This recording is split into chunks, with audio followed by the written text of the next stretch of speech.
The auction room was dark and silent. Faint lights flickered above as the crowd waited. Creatures from many planets sat in the seats, their strange eyes glowing. Everyone was here for one thing, the slave auction. One by one, prisoners were dragged to the stage. Some cried, some stayed silent. Bidding happened quickly. Credits were exchanged without emotion. No one cared who lived or died. Then the auctioneer cleared his throat and said, "Next item. Warning, this one is different." 2. Guards brought in a girl. She looked around 18. Her clothes were torn and old. Her hair was short and uneven. But that was not what made the crowd go quiet. Half of her body was metal. Her left arm was robotic. Her left eye glowed faint blue. A steel plate ran down one side of her neck. She didn't look scared. She didn't cry. She just stared at the crowd, cold and calm. Someone in the front whispered, "What is that? A broken cyborg?" Another voice said, "She's not worth anything. She looks damaged." The auctioneer tried to smile. "This is a rare hybrid unit. Strong, trained in multiple languages and combat systems, can be used for labor, security, or even personal service." No one raised a hand. He cleared his throat again. Starting bid, 10 credits. Silence, he tried again. 5 credits. Large creature laughed. "I wouldn't take her for free." The girl didn't move. She didn't blink. A small child in the back whispered to his mother, "She looks lonely." The auctioneer began to panic. He shouted, "1 credit, anyone?" The crowd stayed quiet. Then, from the shadows, a single hand went up. Everyone turned. A man stepped forward. He was human. His clothes were simple, dusty from travel. A thin scar crossed his cheek. His voice was calm. "I'll take her," he said. Gasps filled the room. The auctioneer blinked in surprise. You want her?" The man nodded once. The auctioneer quickly hit the buzzer. "Sold. 1 credit." People laughed and shook their heads. Some said the human had lost his mind. Others said he would be. Dead by morning, the girl was unchained and walked toward him slowly. When she stood beside him, she looked up. Her voice was quiet but sharp. "You'll regret this." The man didn't answer. He just turned and walked away. She followed. Outside the auction house, the wind was cold. Dust swirled around the old buildings of the slave market. The man led her to a small ship parked near the edge of the lot. It was old, but clean. Inside, she sat down without being told. He gave her water. She stared at it, confused. "I'm not your master," he said. "You're free to drink, or not." She took a small sip and asked, "Why did you buy me?" He shrugged. "Because no one else did." "That's not a reason," she said. The man leaned against the wall. "What's your name?" She paused. "Kale." "That's a strong name," he said. She looked away. "It's not mine. It was given to me by the lab." "So what do you want to be called?" She didn't answer. The ship lifted off. As the stars came into view, Kale sat near the window, watching. After some time, she said, softly, "You should know something." "What's that?" he asked. "I'm not safe. They didn't just build me to work. It was made for war." He didn't react. "Are you dangerous now?" Kale thought for a moment. "It's only if I'm ordered to be." The man nodded. "Then I won't give you orders." She turned to him. "That's not how people treat me." "I'm not people," he said. "I'm..." Joran, for the first time, something in her face changed. A tiny flicker of surprise, or maybe confusion. Joren walked to the control panel. "We'll land in a few hours. There's food in the locker if you want." She stayed silent. After he walked away, Kale looked down at her metal hand. She moved her fingers slowly. Half of her was metal. The other half she wasn't so sure. But this man. At her like a machine, he didn't speak to her like a tool, and that was more confusing than anything, as the ship flew through the stars. Kale felt something strange, not fear, not hate, something like curiosity, asterisk, for the first time in years. Kale slept, not fully, not safely. But she rested. Her body powered down in cycles, repairing damaged circuits and cooling overheated joints. Dud. But it wasn't the ship's soft hum that kept her calm. It was something stranger. No orders came. No commands buzzed in her brain. No pain. She opened her eyes to silence. The ship was still in flight. The stars drifted outside the window like slow-moving ghosts. Kale sat up, unsure if this piece was real or just another test. She found Joran in the front cabin, fixing a broken sensor. He didn't notice her at first. His hands moved with quiet skill, calm, focused, not afraid of her, not even watching her. "Why? Are you doing this?" she asked. He looked up. "You're awake." "That's not an answer," she said. He put down his tools. "I don't believe in throwing people away." Kale stared. "I'm not people." Joran stood and picked up a metal plate. "Then what are you?" She hesitated. "I was built to be a tactical hybrid. Fast, obedient, replaceable. But not worthless," he said. She said nothing. Later, Kale found a mirror in the ship's side cabin. Her face was pale. Her human eye was sharp and dark, but the other side cold metal. No emotion, no softness. A patch on her temple covered the spot where wires once connected her to a command unit. She touched it, and memory hit her like fire. "Flash her squad running through smoke." Flash a command in her ear. "Eliminate all targets." No questions. Flash. A child crying behind a wall. Flash. Silent. She blinked and backed away from the mirror. She wasn't sure what scared her more, the memory of what she had done or the fear that she had felt nothing when she did it. Kale walked back to the main room. Joran was sitting on a bench, looking at a photo. A worn picture of a woman and a little girl. "Your family?" she asked. He nodded once. "Where are they now?" He looked at her. "Gone long time ago." She sat down across from him. "How? Did they die?" she asked. "They didn't," he replied. "They left after the war broke me." Kale was quiet. "You fought?" Joran gave a small nod. "Human Defense Front. 15 years. I saw machines that looked like people. And people who acted like machines. And where do I fall?" she asked. "I'm still deciding," he said. Kale didn't answer. She just looked at her hand, the one made of metal and memory. Joran reached into a cabinet and pulled out a small device. "What's that?" she asked. "A repair tool?" "Your circuits are overheating. I can patch them." "You don't need help. That's not what your arm says." He waited. Slowly, Kale placed her arm on the table. As he worked, she watched his face. He didn't flinch when the panel opened. He didn't look disgusted by the wires and exposed metal. His hands moved with steady care. "You're not scared of me," she said. "I've seen scarier things," he replied. "What if I'm one of them?" He met her eyes. "Then I'll face you, not run." For a moment, neither spoke. Then a sharp noise rang out from the control panel. Joran stood and checked the screen. His eyes narrowed. "Ship's being scanned," he said. Kale stood up.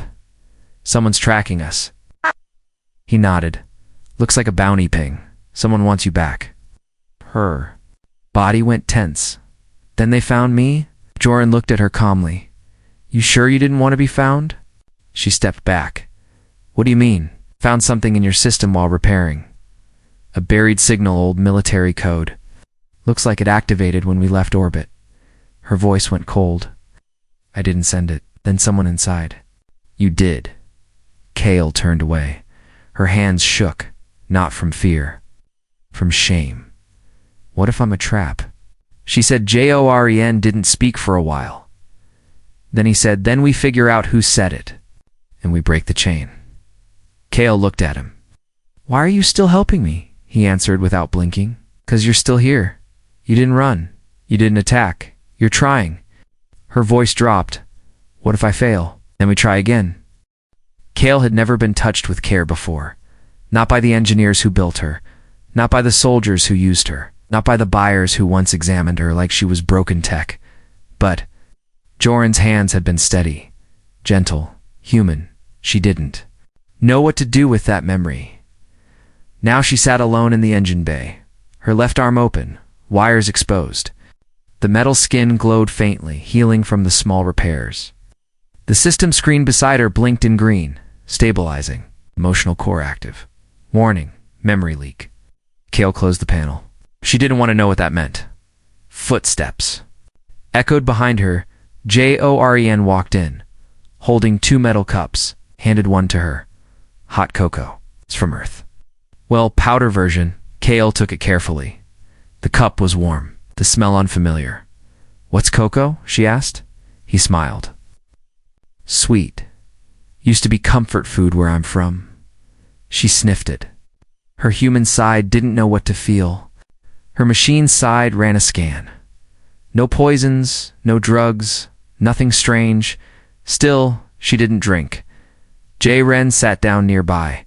You ever wonder what life could have been if things had gone differently? Kale looked at him.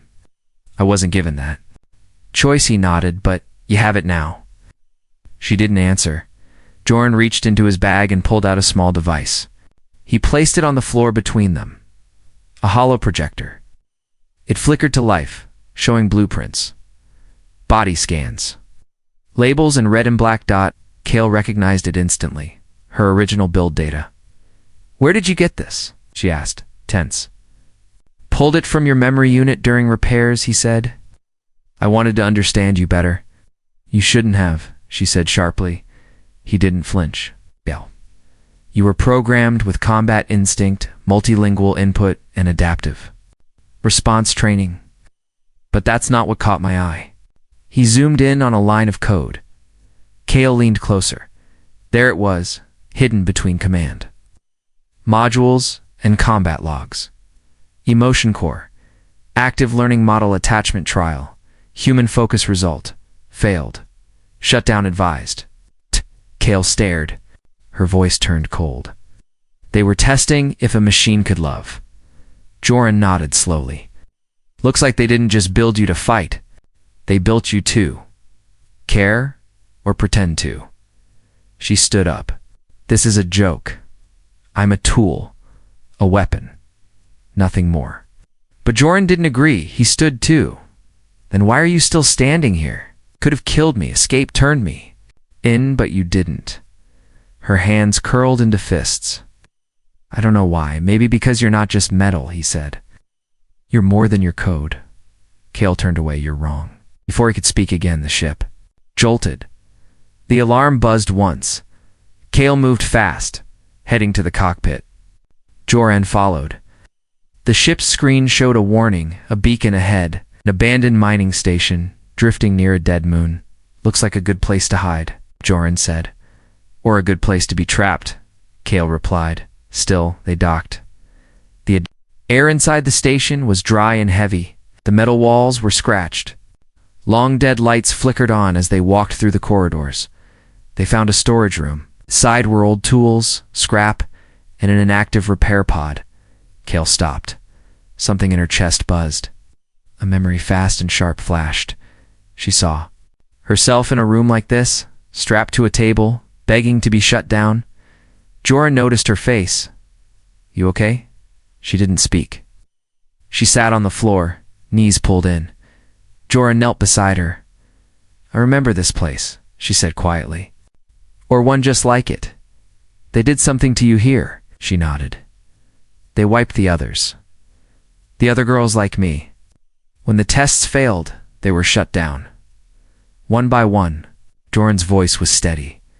But you weren't. She said, because I ran. I escaped, but I didn't know why. He looked at her. Maybe something inside you refused. She shook her head. I wasn't supposed to feel. I wasn't supposed to want. Joren placed a hand on her shoulder. But you do. Kale looked at him. Her metal eye blinked, flickering slightly. I don't know who I am, she said. You're learning, he replied. It's more human than you think. They sat there in silence for a moment. Not as master and machine, not as soldier and weapon, but something closer to two broken things. Both trying to figure out if they were still worth saving. Kale woke up screaming, not with sound. With silence, her mouth didn't move. Her voice stayed trapped inside her mind. but the terror, it felt real. Her hands shook. Her vision flashed red. A command she didn't recognize whispered inside her skull. Cold. Robotic. Mission resume. Target locked. Countdown begins. She gasped and sat up. Joren rushed in, his face tense. What happened? Kale looked at him, her eyes wide, her breathing sharp. I think something inside me just turned on, she said. He didn't panic. He knelt beside her. What do you remember? She pressed her hand to her temple. I saw numbers, symbols, a place I've never been. But it felt familiar. Joren stood up and walked to the ship's panel. You said once that you were made for war, he said. Maybe they left something behind. Kale nodded. A final command. He opened a drawer and pulled out a small scanner. Lie down. Let me run a deep check. Won't touch your core. Just surface code. She hesitated. Then she lay back. The scanner moved over her head. Soft green light washed over her face. Joren watched the screen carefully. His face changed. What is it? She asked. I found a file, he said, locked behind a firewall. Not old. It activated 3 days ago. Kale sat up fast. 3 days ago. That's when you bought me. Joren tapped a button. Screen displayed a line of data. She read the words slowly. Target, Human Resistance Outpost. Ida, 12 days. Mask, Civilian. Role, Companion. My chest felt heavy. I'm a sleeper. Agent, she whispered. They built me to find you, or someone like you. Joren stayed calm. But you didn't know this. No, she said. But that doesn't change what I am. He looked at her. You had the chance to hurt me? You didn't. I still might, she said. What if they activate me again? Joren nodded slowly. Then we pull it out. She stared. Want to go inside my mind? Not me, he said, but I know someone who can. Kale frowned. Another human? No, Joren said. Something better, something older. They landed on a planet made of dark stone and quiet light. No cities, no towers, just wind and silence. An old dome sat at the edge of a canyon. It looked abandoned, but Joren led her inside. The room was filled with floating machines. In the center stood a tall figure made of crystal and bone. Its face shimmered like glass. Kale stepped back. What is that? Joren replied softly. An archivist? It can read code and memory? The archivist turned its head. Its voice was like music in reverse. Human, hybrid, broken data, hidden war. Kale felt something reach inside her. Not a hand, not a wire. Something deeper. The archivist spoke again. You were made to love. And to betray. Kale's knees went weak. She sat down. Joren stepped forward. Can you stop it? The archivist hummed. The program is layered, not commands, feelings. You were trained to trust one human and destroy him. Kale shook her head. I don't want to. The archivist looked at her. Then don't. Kale blinked. What? You are no longer linked, it said. The connection was cut when the lab fell. What you do now is yours.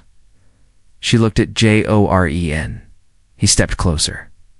You're free. Her voice cracked. Then why do I still feel like a weapon? Joren answered gently. Because no one ever told you that you don't have to be. They left the canyon before nightfall. The wind carried soft sounds behind them.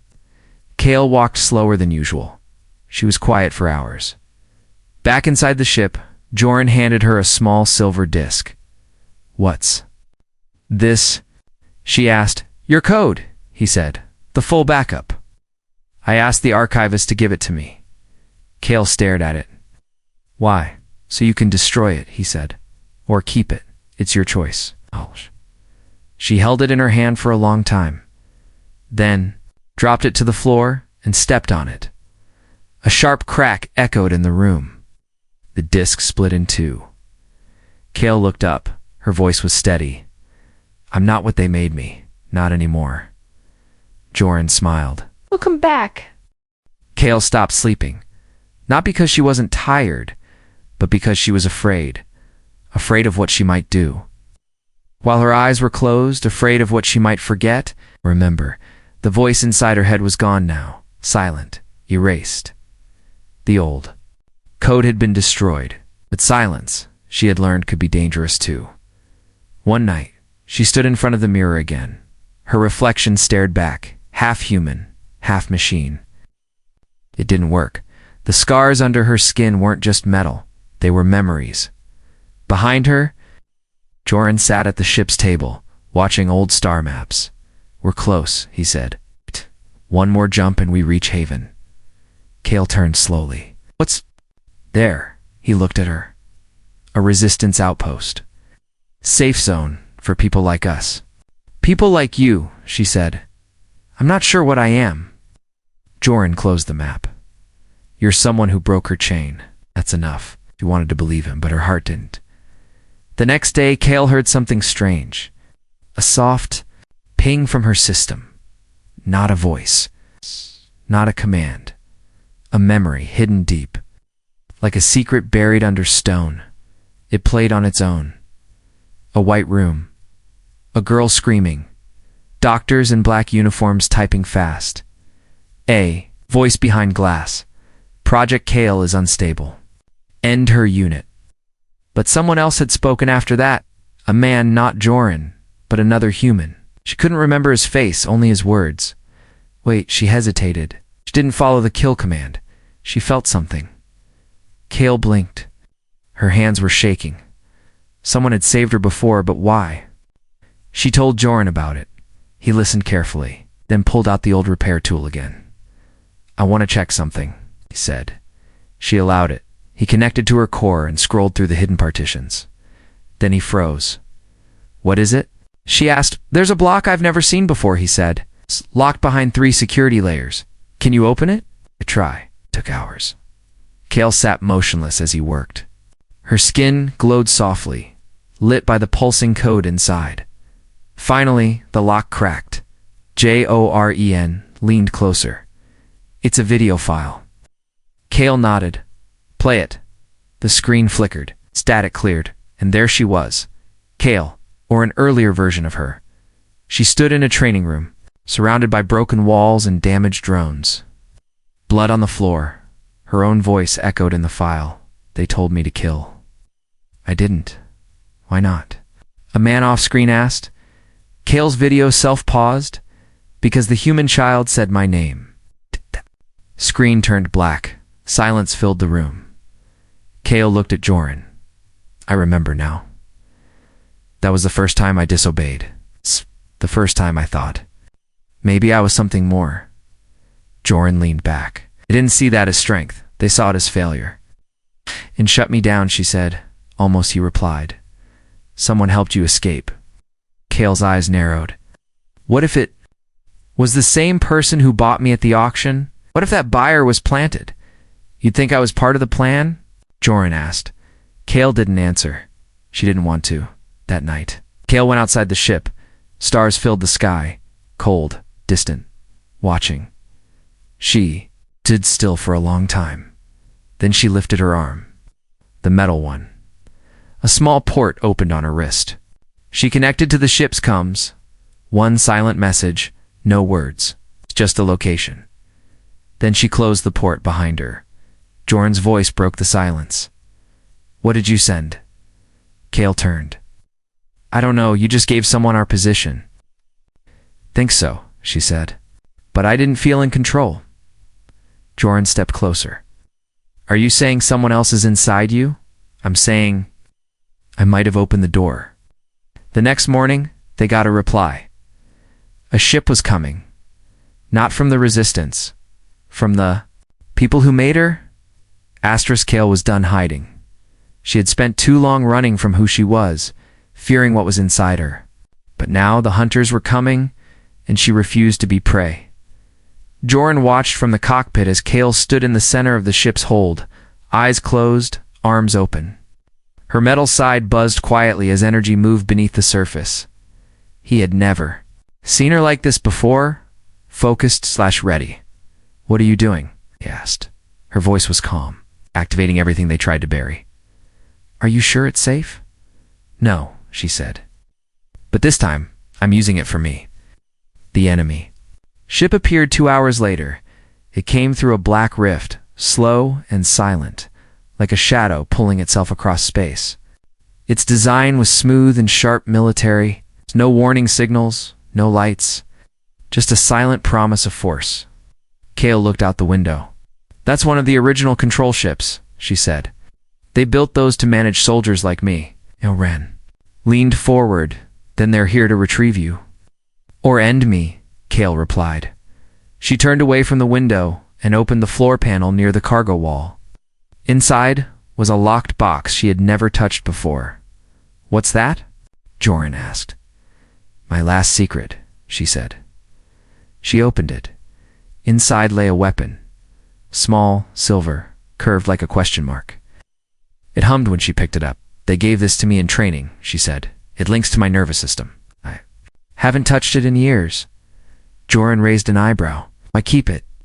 Because I wanted to forget I was made for war, she said. But now war is coming to me. The enemy ship sent no message, no demand, no signal. It simply launched. 2 boarding pods, .JOREN, activated the internal shields. They'll break through in minutes. Kale checked her pulse. Human side, fast but steady. Machine side, locked and ready. She turned to him. If I don't come back, you will, he said. She held his gaze. Still trust me, after what I sent. What I might still be. Joran's voice was firm. I don't trust what made you. I trust what you choose. Kale nodded, and then the door shook. Metal screamed. The first pod hit. The lights flickered from the shadows. Black-armored soldiers stepped inside, faceless, fast, silent. Kale moved quicker. Her blade hummed through the air, cutting with soundless precision. Her movements were smooth, mechanical, but her choices were human. She aimed to stop, not kill, to resist, not obey. The soldiers fought without emotion, just as she once had. But they were not like her, hadn't broken free. One of them lunged at her, blade raised. Kale caught his arm and slammed him into the wall. The helmet cracked, a face stared back, a boy no older than she had once been. For a second, she froze. But then the second wave arrived. They moved like ghosts. One sent a shockwave through the corridor. Joran ducked behind the wall, firing back with an old plasma gun. Kale, he shouted, they're jamming the ship. We can't escape. She turned to him. Then we finish this here. In the middle of the battle, her body slowed. Not from damage, from something deeper. A signal was trying to take over. Inside her head, familiar line of code blinked. Unit reset. Control override. Kale dropped to one knee. Her hand shook. A cold voice whispered in her mind. Return. Obey. Submit. She gritted her teeth. No. The voice grew louder. You were built to follow. You cannot fight us. I wasn't built to choose, she whispered. But I do now. And then, from somewhere inside, not in her code, but in her will, she sent a signal back. Not to them. To herself. Break. The override shattered. Kale stood up, eyes glowing brighter than ever, and she moved. Not like a machine, not like a girl trying to survive, but like someone who had made a decision. She wasn't their weapon. Anymore. The last soldier fell. Smoke filled the hall. Joran stepped forward, bruised but breathing. You okay? Kale looked at her hands, burned, bloody. Glowing? I don't know, she said. But I think I'm free. He nodded. Then we've already won. Kale sat alone in the dark, surrounded by silence. Not because the ship was damaged, not because Joran was gone, but because for the first time in her life, she wanted to be alone. The battle was over. The invaders were dead. The override code was broken, and yet she didn't feel free. She felt hollow. The weapon was gone, but what was left behind? Joran entered quietly, holding 2 cups. He placed one beside her without speaking. They sat in silence for a long time. Then Kale whispered, Do you think I'm real? Joran didn't answer right away. Finally, he said, You bleed. You choose. You protect. What else does real mean? She looked at her arm, still cracked, still metal. Half of me was made, she said. It's built in a lab, programmed to kill. And the other half? He asked. Kale touched her chest. I don't know, she replied. But it hurts. And I think that means something. They landed on Haven 2 days later. It wasn't much, just a colony hidden in a crater, shielded by broken satellites and dust storms. But it was safe, peaceful, human. As they stepped off the ship, people stared, not at Drain, at her. A young girl with glowing eyes, half-metal skin, and a past soaked in war. She could feel their fear, their silence, their judgment. And yet no one ran, no one attacked. A small boy stepped forward, holding a piece of fruit. Kale froze. He reached up and offered it to her. She took it with her metal hand. The boy didn't flinch. Later, the resistance leaders gathered. They asked questions. Hard ones. Where did she come from? Was she safe? Could she be trusted? Kale stood in front of them without shaking. I was built to end you, she said. But I chose not to. And why should we believe you? One of them asked. She turned to Joran, then back to the room. Because I had the chance. And I didn't take it. No one spoke. Then the oldest woman at the table stood and said, She may be part machine, but she's more human than most of us. And just like that, the room softened. But peace doesn't last forever. That night, the stars above the crater rippled. A second signal arrived, sharper, stronger, colder. One last backup from the people who made her. Phase 2. Joran's hand moved to his weapon. Kale stepped forward. No, this is mine to finish. He looked at her. You don't have to do this alone. She smiled. I know, but I want to. She took the old blade from the storage unit, repaired her armor, wired herself into the command chair, and flew toward. The signal, the enemy ship was bigger than the last, an AI-driven warship. No pilots, no heart, just logic. It scanned her as she approached.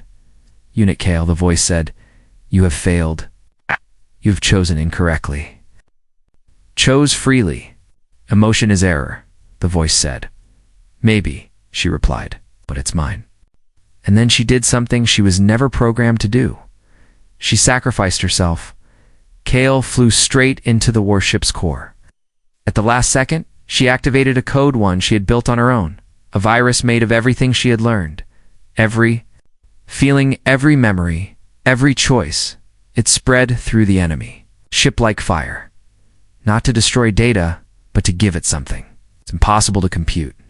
Compassion, the warship stalled, confused, broken, and then it died.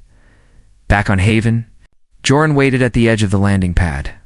Hours passed, then, just before dawn, a ship appeared on the horizon. It was damaged. Smoking sparks danced from its engines, but it landed, and from it. Kale stepped out, her armor cracked, her eyes tired, but a live Joren ran to her. She fell into his arms. I didn't win the way I thought I would, she whispered. You didn't have to win, he said. You just had to choose. She smiled. I chose humanity.